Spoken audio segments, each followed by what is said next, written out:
Let's take a look at how to change the display modes. Here I'm going to tap on the home button, and now we are brought into our display mode section. Here you can see we have different icons and different colors for the different displays. We have blue for the chart plotter, we have red for the fish finder, green for the radar, orange color for cameras, we have yellow for weather, and then we can also have split screens and a variety of different ways of splitting the screen. At any time, we can just select one of these to access a different screen. So here, if I tap on the radar, it now will go into my radar screen. Another way to access the screens is to do an edge swipe from the top. This will bring up my different display modes here. I can scroll through these and select one, and it will bring me into another display. To add a new display, I'm going to tap on the home screen, and I'm going to go over here, and you can see that there is a plus button here. By tapping on the plus, it now brings me into a configuration page where I can select from a full screen, a dual screen, or a triple screen display. At any time, I can just take those and drag them on there and change from the different display modes. For an example here, let's do a three-way split.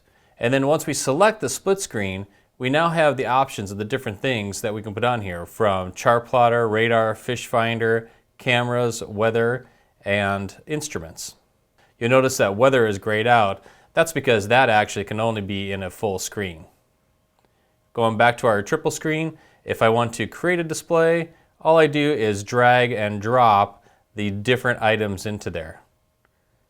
What's nice is I can always come in here and drag over that and change them automatically. You know, sometimes when you try to drag something, they'll tell you cannot put it into a half screen, so it has to be in a quarter screen.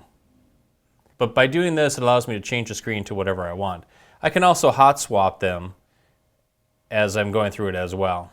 Once I have finished the display, my options are to cancel what I was doing, to reset it all, or to accept it. I'm going to tap on the green check mark to accept it. It now redraws the screen. And when I go back into my home button here, you'll see the new display we just created. To edit a display icon, I just hold it down and you'll see that they all kind of start to wiggle. And now we have options on the one that I tapped on. I can increase the size by tapping on the bottom right-hand corner. I can delete it by tapping on the upper right-hand corner.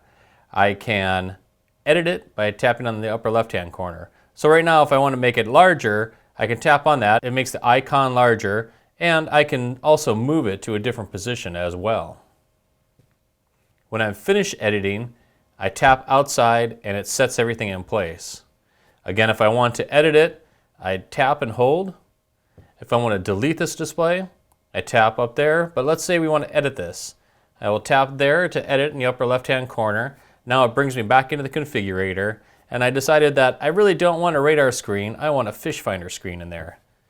Make my edits, select the green check mark. It's going to bring me back into my screen that I'm looking at, and when I go back into the home button here, you'll see that it has edited our display. The maximum number of display icons we can have here are 10. So you'll see once we reach 10, which we have here, your add button has disappeared. So in order to add another display screen on here, we're going to have to delete something. So I will select this one by holding it down, and in the upper right hand corner I will tap on the X, it deletes it, and now you'll see that the add button has reappeared. Now we can add another display. And that shows just how easy it is to create your own custom displays, to select displays, to edit them, change them, and delete them.